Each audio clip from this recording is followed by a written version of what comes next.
Picture this. You're standing in the heart of Rome in 117 AD, and the ground beneath your feet literally trembles with the synchronized marching of over 1 million soldiers.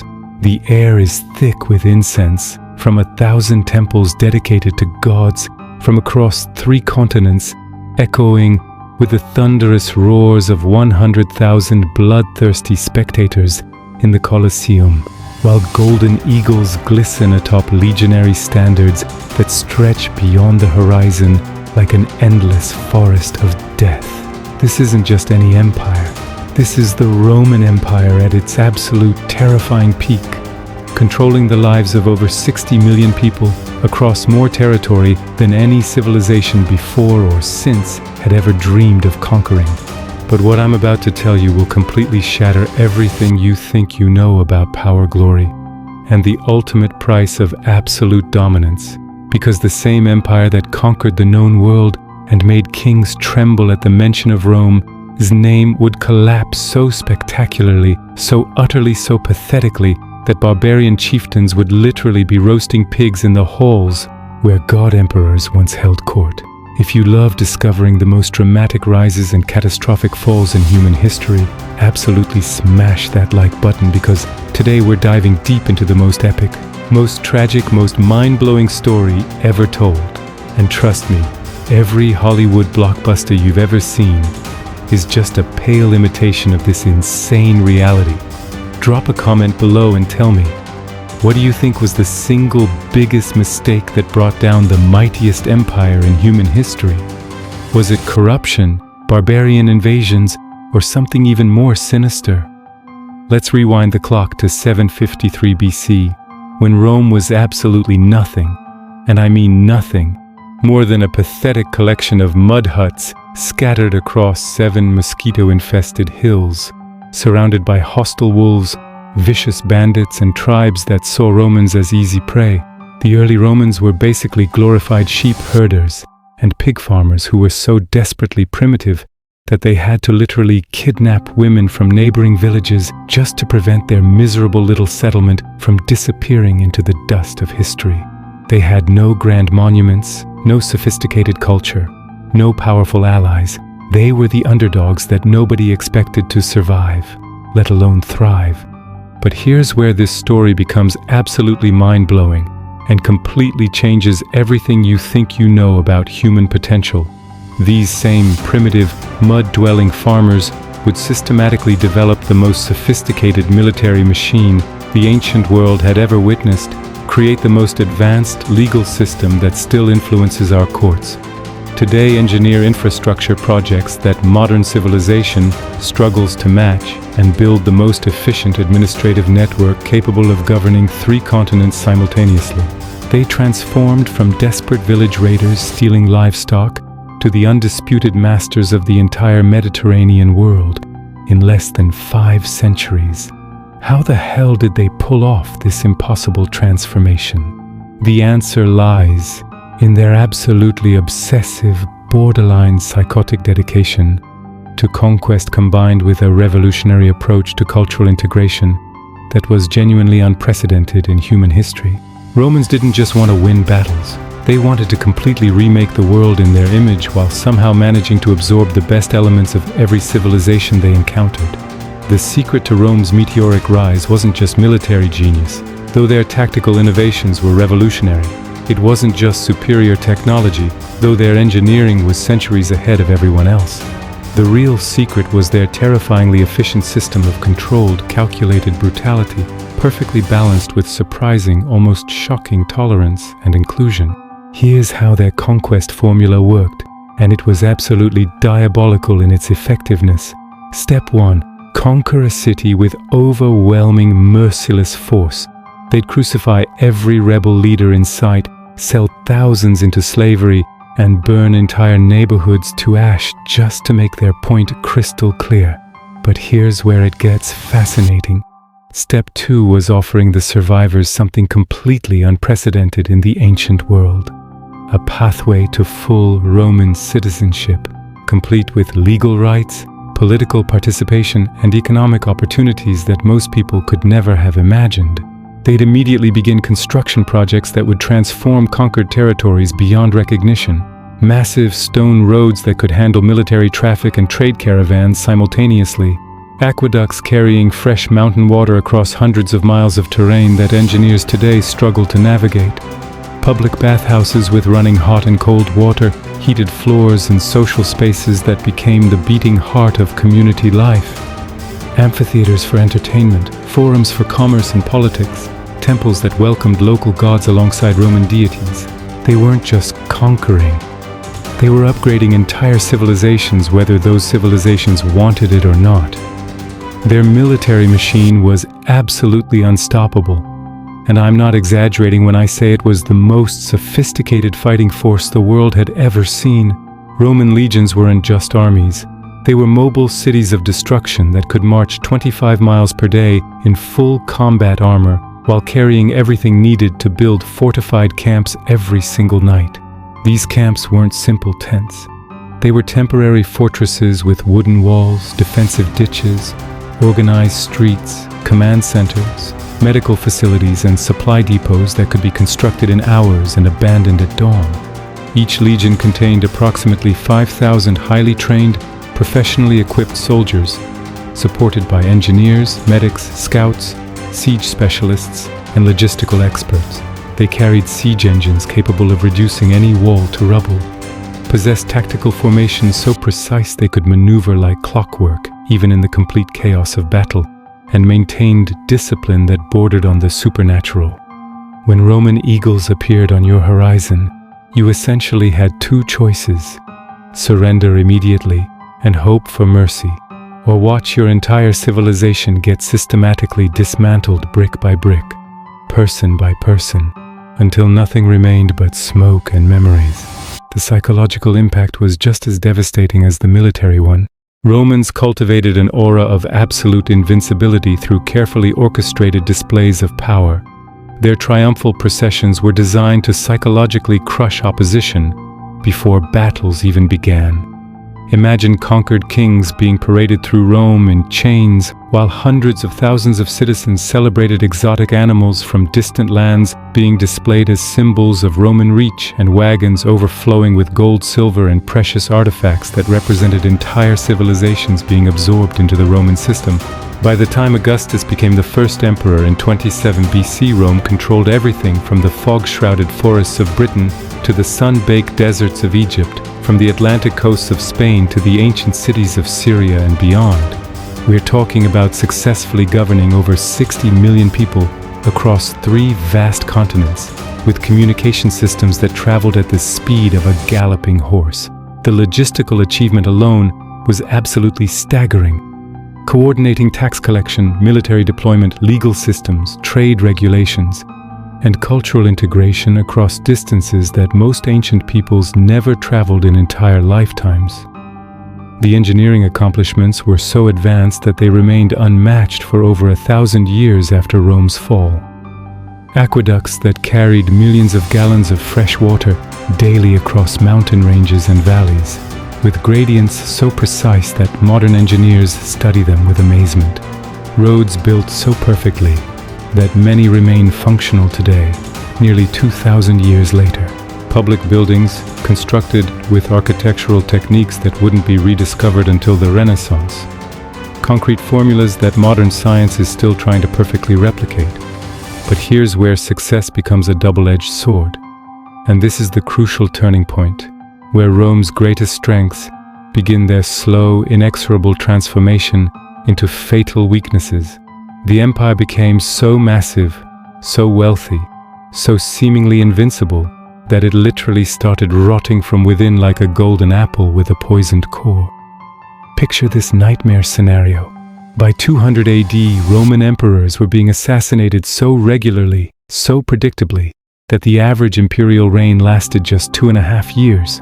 We're talking about 50 different emperors in 50 years, with most meeting violent, gruesome deaths at the hands of their own soldiers, their own family members, or their own supposed protectors. The Praetorian Guard, the elite military unit specifically created to protect the emperor's life, had become the emperor's greatest threat. These supposed guardians were literally auctioning off the imperial throne to the highest bidder like it was a piece of furniture at a market stall. In 193 AD, they actually murdered Emperor Pertinax after just 86 days in power, then sold the position to a wealthy senator named Didius Julianus, who promised each guard 25,000 sesterti. The empire that had conquered the world was being sold like a business transaction. The military situation became even more catastrophically absurd. The legendary Roman legions that had terrorized the world for centuries were now composed primarily of Germanic barbarians, because actual Romans had become too comfortable, too wealthy, too soft to want to serve in the military. Roman citizens preferred attending gladiator games, lounging in bathhouses, and collecting government grain distributions to the brutal reality of military service. So the empire hired the very barbarian tribes they had once conquered to fight their wars for them. But here's the truly insane part. These barbarian mercenaries weren't just fighting for Rome. They were learning every Roman military secret, studying Roman tactics, analyzing Roman weaknesses, and slowly realizing that the invincible Romans were actually vulnerable, divided, and increasingly desperate. They were essentially training their future conquerors and paying them to learn how to destroy the empire.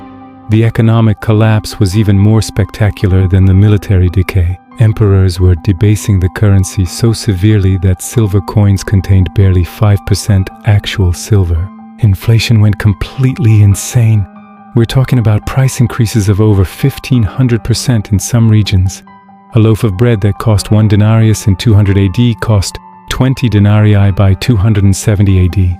Trade routes that had been secure for centuries were now plagued by pirates, bandits, and rebel armies because there weren't enough reliable troops to patrol the vast frontiers. Taxation became so oppressive that farmers were abandoning their land rather than trying to meet impossible government demands. Entire cities were being abandoned as populations fled to avoid tax collectors who had essentially become legalized bandits.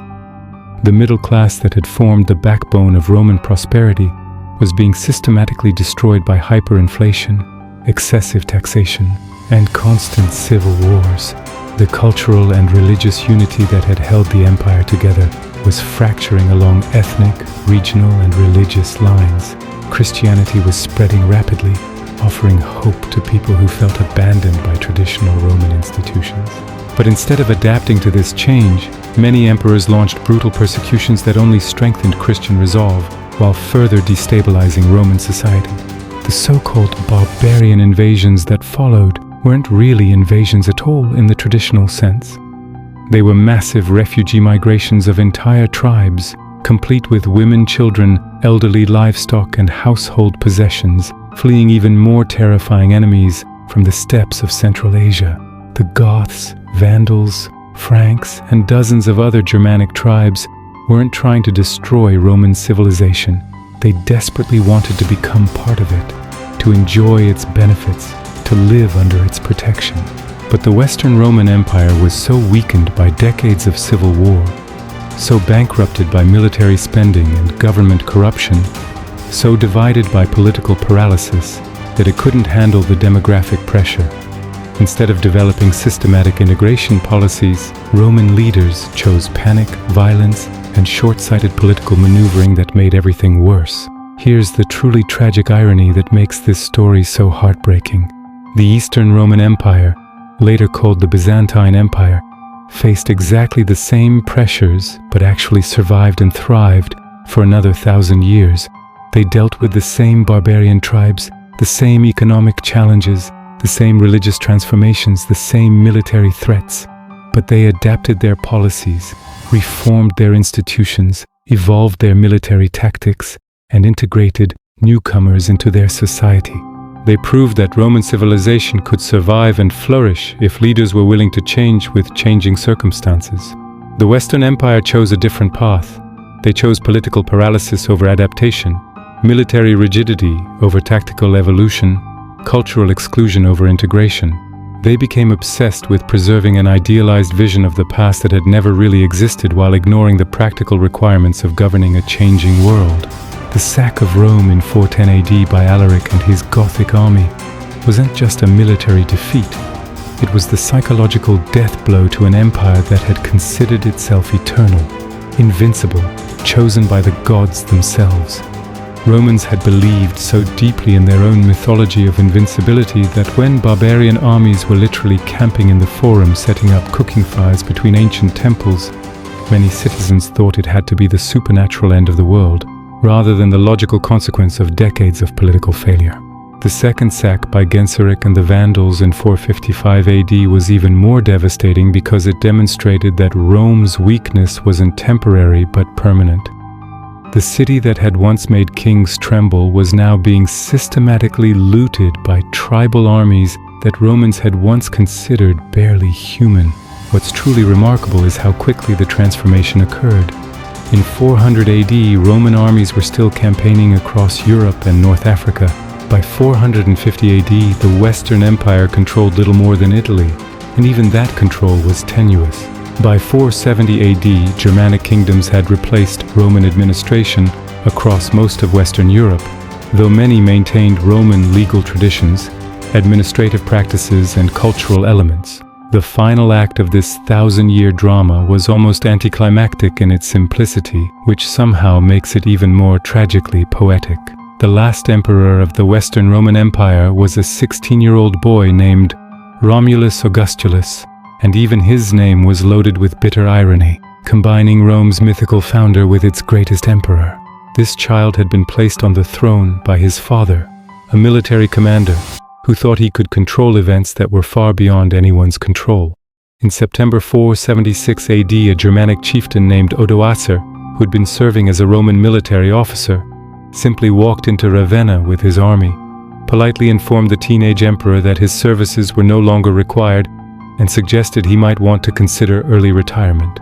There was no dramatic final battle, no heroic last stand, no desperate defense of Roman honor. Odoacer even provided the boy with a generous pension and a beautiful villa in Campania, where he could live out his days in comfortable obscurity.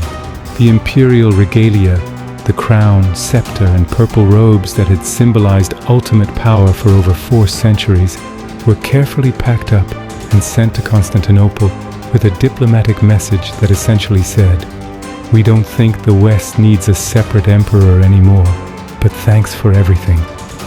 That was it. The most powerful empire in human history, the civilization that had ruled the known world for over 1,000 years, ended not with apocalyptic warfare but with paperwork and a polite suggestion that maybe it was time to try something different. Odoacer became king of Italy and actually governed quite effectively, maintaining Roman laws, Roman administrative structures, and Roman cultural institutions. Many Romans probably noticed very little difference in their daily lives. The barbarian king was more competent than most recent Roman emperors had been. But the symbolism was unmistakable. The age of Roman political dominance was over. The eagles that had once struck fear into the hearts of enemies across 3 continents were now museum pieces. The legions that had marched from Britain to Mesopotamia were now archaeological memories. The empire that had believed it would last forever had become a historical footnote, remembered more for its spectacular collapse than its remarkable achievements. The rise and fall of Rome teaches us something profound and disturbing about power, success, human nature, and the inevitable cycles of history that every civilization must eventually face. Rome succeeded because it was adaptable, inclusive, constantly evolving, willing to learn from enemies and allies alike, and ruthlessly practical about what worked versus what sounded good in theory. It failed when it became rigid, exclusive, obsessed with preserving an idealized past that had never really existed, and unable or unwilling to adapt to changing circumstances that required new solutions rather than old formulas. The same qualities that made Rome great, military excellence, administrative efficiency, cultural absorption, economic integration, legal sophistication, became fatal weaknesses when they stopped evolving with changing historical circumstances. Military excellence became military rigidity. Administrative efficiency became bureaucratic paralysis. Cultural absorption became cultural fragmentation. Economic integration became economic exploitation. Legal sophistication became legal complexity that served elites rather than society. But perhaps the most important lesson is that Rome's fall wasn't inevitable. It was a series of choices made by leaders who prioritized short-term political advantage over long-term institutional health, personal power over collective prosperity, ideological purity over practical effectiveness. The Eastern Roman Empire proves that different choices could have produced different outcomes. Today, as we watch our own civilizations grapple with remarkably similar challenges, political polarization that prevents effective governance, economic inequality that undermines social cohesion, military overextension that drains resources from domestic needs, cultural integration challenges that create social tension, and technological changes that disrupt traditional institutions, Rome's story isn't ancient history. It's a mirror reflecting our own potential futures, our own choices, our own responsibilities. The question isn't whether we'll face Rome's challenges because we're already facing them. The question is whether we'll learn from Rome's mistakes and make better choices, or whether we'll repeat the same patterns of decline that have destroyed every great civilization in human history. Will we choose adaptation over rigidity, inclusion over exclusion, long-term thinking over short-term advantage, practical effectiveness over ideological purity?